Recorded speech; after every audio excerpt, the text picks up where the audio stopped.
என் நெஞ்சில் குடியிருக்கும்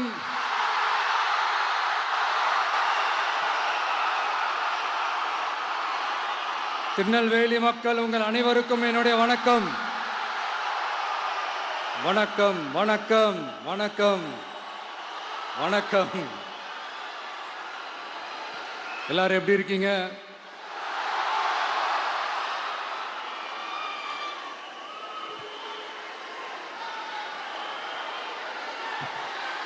உங்க மகன், உங்க அண்ணன், உங்க தம்பி, உங்க தோழன், உங்க நண்பன், உங்க விஜய் உங்களை தேடி வந்திருக்கிறேன். இந்நேரம் திமுக கையில அந்த முழு பவரும் இருந்திருந்தா, இந்நேரம் ஸ்டாலின் சார் கையில் அந்த முழு பவர் இருந்திருந்தா கண்டிப்பா இந்த நிகழ்ச்சி நடந்திருக்காது. ஏதாவது ஒரு முட்டுக்கட்டையை போட்டு நம்மளை வரவிடாம பண்ணியிருப்பார். ஆனா இப்பதான் அவர் ஒரு அதிகாரம் இல்லாத ஒரு முதல்வரா அப்படியே இருக்காருல்ல, ஒரு கேர்டேக்கர் கவர்மெண்ட்னு சொல்லுவாங்க இந்த பீரியட. ஸோ அப்படி இருக்கிறதுனாலயோ என்னமோ கொஞ்சம் ஈஸியாக வர முடிஞ்சதுன்னு நினைக்கிறேன். அது மாதிரி இந்த திமுக கவர்மெண்ட் நமக்கு எவ்வளவு பிரச்சனைகள், எவ்வளவு நெருக்கடிகள், எவ்வளவு அவதூறுகள், அவங்களையும் தாண்டி இன்னும் சில பேர் இன்னும் நிறைய அவதூறுகள் எல்லாமே பரப்புனாங்க.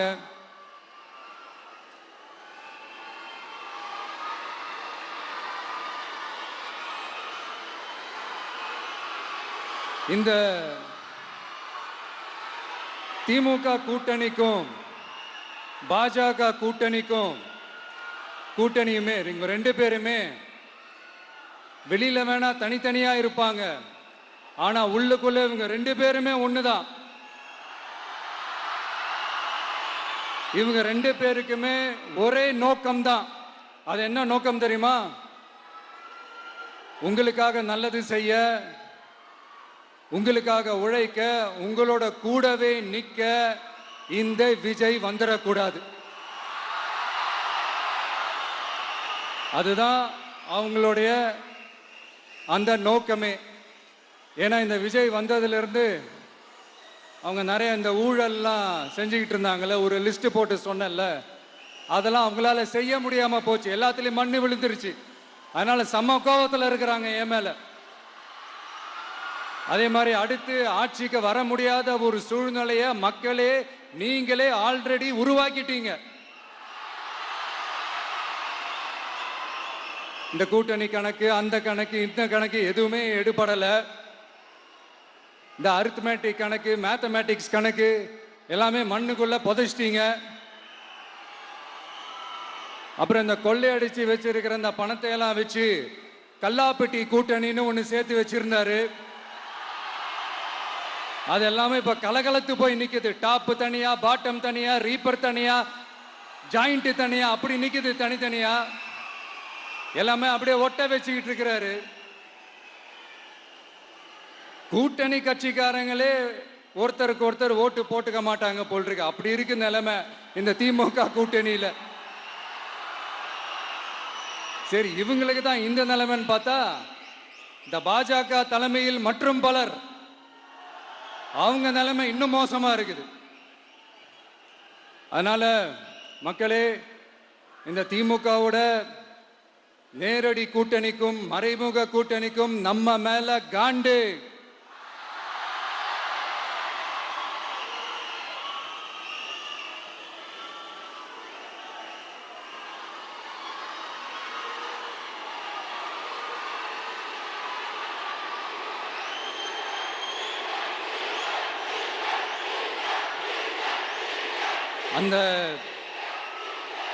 அந்த காண்டுக்கு ஒரு காரணம் என்ன தெரியுமா? அவங்க வீட்லயே, அவங்க குடும்பத்திலேயே விசில் சத்தம் பலமா கேக்குதான்.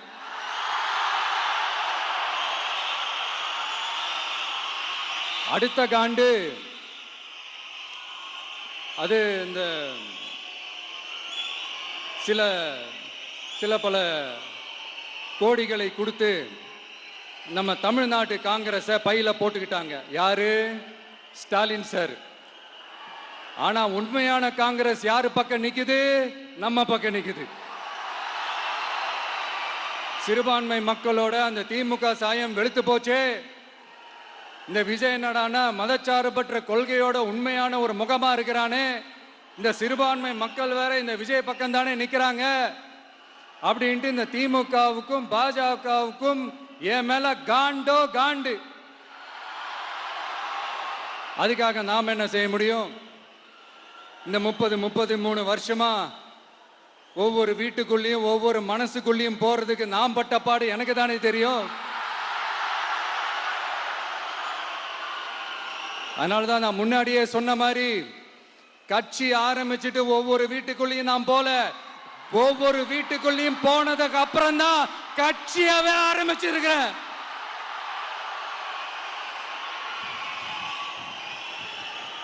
இது இந்த அரசியல் எல்லாத்தையும் தாண்டி இருக்கிற ஒரு உறவு.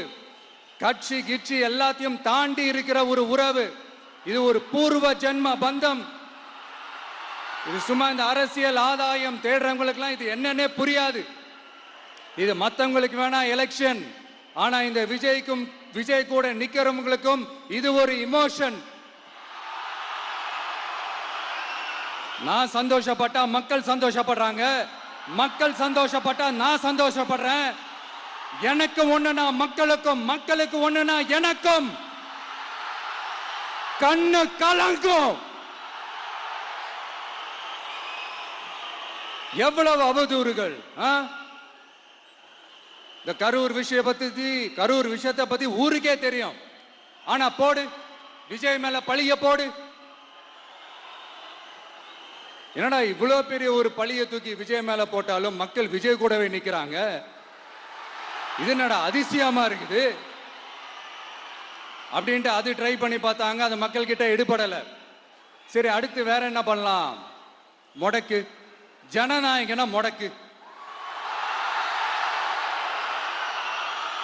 படத்தை முடக்கினா கொஞ்சம் பையன் கொஞ்சம் டிஸ்டர்ப் ஆயிடுவான்.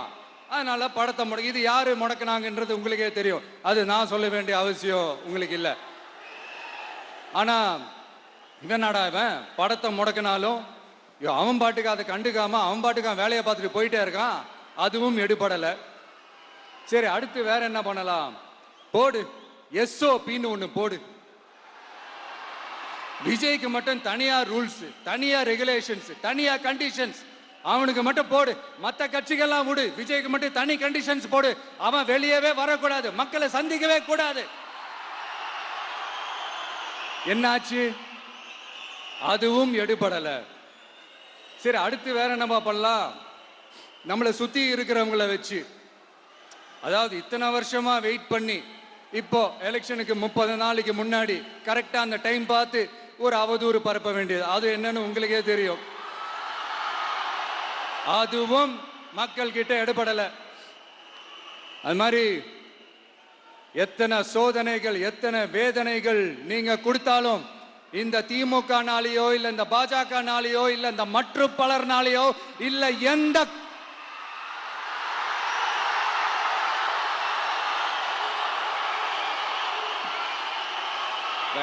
வேற யாராலையும் என்ன மக்கள் கிட்ட இருந்து பிரிக்க முடியாதுன்னு சொல்ல வந்தேன். அதைத்தான் சொல்ல வந்தேன். ஒவ்வொரு வீட்டில் இருக்கிற ஒவ்வொரு விஜயும் இருக்கிற வரைக்கும் என்ன மக்கள் கிட்ட இருந்து பிரிக்கவே முடியாது.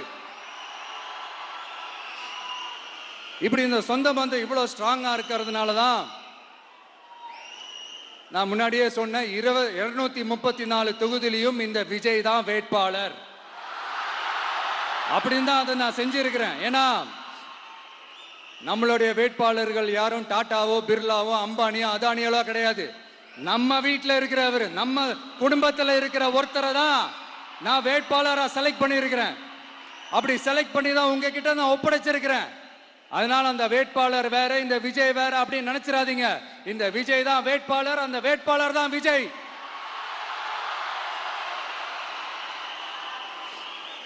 இத்தனை வருஷம் யார் யாருக்கோ ஓட்டு போட்டீங்க. ஆனா இந்த வருஷம் உங்க வீட்டில் இருக்கிற ஒருத்தருக்கு, உங்க வீட்டில் இருக்க நம்ம குடும்பத்தில் இருக்கிற ஒருத்தருக்கு நம்ம ஓட்டு போட போறோம். அந்த வேட்பாளர்களுக்கு நீங்க ஓட்டு போடுறது நமக்கு நாமளே ஓட்டு போட்டுக்கிற மாதிரி. அந்த வேட்பாளர் ஜெயிச்சா நாம ஜெயிச்ச மாதிரி. இப்படிப்பட்ட ஒரு எமோஷனலான ஒரு எலெக்ஷனை தமிழ்நாடு இல்ல, இந்தியாவே பார்த்திருக்காது. இது நீங்க எவ்ரி 5 years வர ஒரு எலெக்ஷன் மாதிரி இதை நினைச்சிடாதீங்க. இது வேற, இது ஒரு அதிசய எலெக்ஷன். 50 வருஷத்துக்கு ஒரு வாட்டி நடக்கிற ஒரு எலெக்ஷன் மாதிரி. அதனால அந்த சான்ஸை மிஸ் பண்ணிடாதீங்க மக்களே. ஒரு காமராஜர் தானா, ஒரு அண்ணா தானா, ஒரு எம்ஜிஆர் தானா நம்ம தமிழ்நாட்டுக்கு? அவங்கள மாதிரி வேற யாருமே வந்துட மாட்டாங்களா அப்படின்னு நீங்க ஏங்கினது எனக்கு தெரியும். அத மனசுல வச்சுக்கிட்டு தான் நம்ம டிவிக்கே வந்திருக்கிறோம். நம்ம டிவிக்கே யார் யார் மாதிரி எல்லாம் உழைக்கும் சொல்லவா? ஐயா முத்துராமலிங்க தேவர் மாதிரி, ஐயா வீரன் சுந்தரலிங்கம் மாதிரி, ஐயா வாவுசி மாதிரி, ஐயா அழகு முத்துக்கோன் மாதிரி, ஐயா கட்டபொம்மன் மாதிரி, ஐயா ஒண்டி வீரன் மாதிரி, ஐயா குரூஸ் பெர்னாண்டஸ் மாதிரி, மாதிரி ஒட்டுமொத்த தமிழ்நாட்டு மண்ணுக்கும் உழைக்கும், உழைச்சிக்கிட்டே இருக்கும். இந்த எலெக்ஷன்ல நம்ம டிவிக்கு ஆட்சி அமைஞ்சா அதென்ன அமைஞ்சா அமைக்கிறோம். எப்படி அமைக்கிறோம்? நம்ம டிவிக்கு ஆட்சி அமைஞ்ச உடனே பெண்கள், இளைஞர்கள் எல்லாருமே நல்லா இருப்போம், நல்லா இருப்போம், நல்லா இருப்போம். விவசாயிகள், மீனவர்கள், உழைக்கிற மக்கள் எல்லாருமே நல்லா இருப்போம், நல்லா இருப்போம், நல்லா இருப்போம். இன்னும் பல வருஷத்துக்கு நம்மளுடைய குடும்பங்கள், நம்மளுடைய சந்ததிகள், நம்மளுடைய தலைமுறைகள் எல்லாருமே நல்லா இருப்போம், நல்லா இருப்போம், நல்லா இருப்போம். அதனாலதான் மீண்டும் மீண்டும் சொல்றேன், வேற யாருக்காவது ஓட்டு போட்டு உங்க ஓட்டை வேஸ்ட் பண்ணிடாதீங்க. அதனாலதான் பார்த்து பார்த்து உங்களுக்கான வாக்குறுதிகளை நாம அதை அறிவிச்சிட்டு இருக்கிறோம். சொல்லாதத, செய்ய முடியாததெல்லாம் சொல்லவே மாட்டோம். அதுல ரொம்ப உறுதியா இருக்கிறோம். சொல்லாததை செய்வோம், அது வேற விஷயம். ஆனா செய்யறத மட்டும்தான் சொல்லுவோம். யங்ஸ்டர்ஸ், விவசாயிகள், மீனவ, இந்த மாதிரி பல திட்டங்கள் இருக்கு, எல்லாத்தையுமே நிறைவேற்றுவோம். இந்த விஜய் அதை சாத்தியமாக்கி காட்டுவான். இதை நான் ஏன் இவ்வளவு ஸ்ட்ராங்கா சொல்றேன் அப்படின்னா, மக்கள் பணத்திலிருந்து ஒரு பைசா கூட தொட வேண்டிய அவசியமே எனக்கு இல்லை. உங்களுக்கு புரியுதுங்களா? உங்களுக்கு மக்களுக்கு தப்பே நடக்காது, தப்பே நடக்க விட மாட்டேன். இப்ப நான் சொன்னேன்ல, மக்கள் காசுல இருந்து ஒரு பைசா கூட தொட மாட்டேன்னு. அதை இப்ப ஆண்டுகிட்டு இருக்கிறவங்க, இதுக்கு முன்னாடி ஆண்டவங்க தில்லா சொல்ல முடியுமா? என்னை எதிர்த்துட்டு இருக்கிறவங்களால தில்லா, கட்ஸா, கெத்தா இத சொல்ல முடியுமா?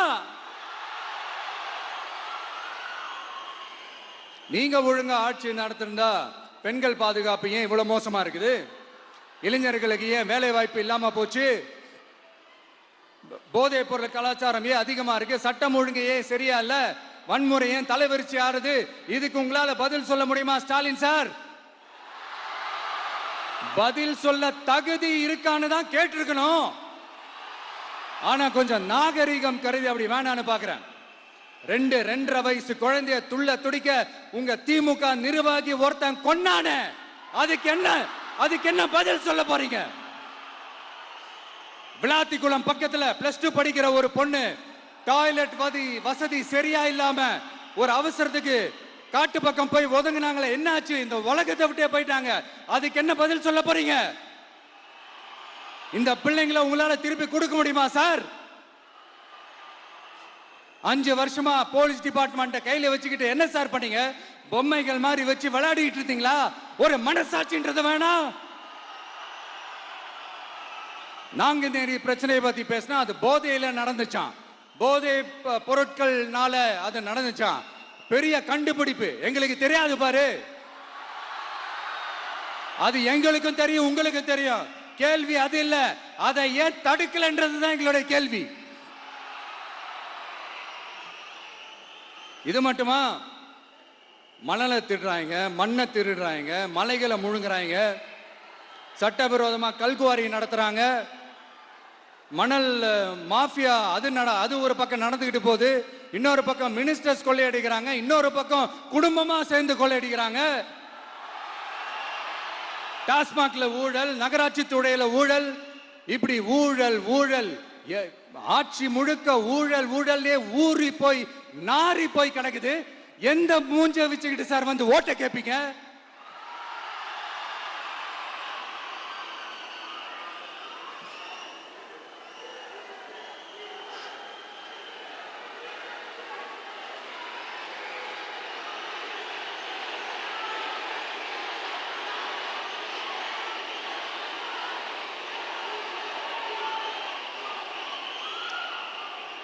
இந்த எலெக்ஷன் சும்மா உங்க பணத்தை எல்லாம் வச்சுக்கிட்டு ஒன்னும் கிழிக்க முடியாது. உங்க பணத்தை எல்லாம் வச்சு மக்கள் எல்லாம் விலைக்கு வாங்கவே முடியாது. இது ஒரு மாற்றத்திற்கான ஒரு எலெக்ஷன். ஒட்டுமொத்த தமிழ்நாட்டு மக்களும் அந்த மாற்றத்தை கொண்டு வர போற அந்த எலெக்ஷன். இது உங்களாலேயோ இல்ல அந்த மற்றும் பலர்னாலேயோ ஒன்னும் தடுக்க முடியாது. அதனால மக்களே, ஏப்ரல் 23 காலையில சும்மா பக்காவா ரெடி ஆயிட்டு வீட்டில் இருக்கிற சாமியெல்லாம் கும்பிட்டுட்டு உங்க ஓட்டர் ஐடி கார்டு கையில் எடுத்துக்கிட்டு முதல்ல பூத்துல போய் நின்று அந்த விசில் சின்னத்துக்கு நேரா இருக்கிற அந்த பட்டனை ஒரு அழுத்துங்க. இது ஒரு தலைமுறைக்கான ஒரு தேர்தல், உங்களுக்கான தேர்தல். எப்பேற்பட்ட வசதியான வாழ்க்கையா இருந்தாலும் எல்லாத்தையும் தூக்கி எறிஞ்சது உங்களுக்காக மட்டுமே வந்திருக்கிறேன். உங்களுக்காக நன்றி கடன் செலுத்துறதுக்காக மட்டுமே வந்திருக்கிறேன். அத்தனை வழிகளையும் தாங்கிக்கிட்டு உங்களுக்காக மட்டுமே வந்திருக்கிறேன். ஒரு நாளும் பொய் சொல்லி உங்களை நான் ஏமாத்தவே மாட்டேன். இந்த 4 முனை போட்டி, 40 முனை போட்டி, எத்தனை முனை போட்டின்னு எத்தனை உருட்டினாலும் இங்க 2 முனை போட்டி மட்டும்தான். ஒண்ணு, இன்னொன்னு எஸ், ஒன்னு டிவிகே, இன்னொன்னு டிஎம்கே. மக்கள் விரோத ஆட்சி நடத்துற ஸ்டாலின் சார் வேணுமா? மக்களை நேசிக்கிற உங்க விஜய் வேணுமா? அவ்வளவுதான் இந்த எலெக்ஷன்.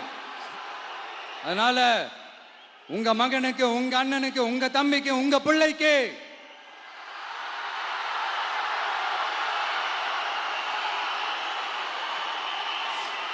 ஒரே ஒரு வாய்ப்பு கொடுங்க.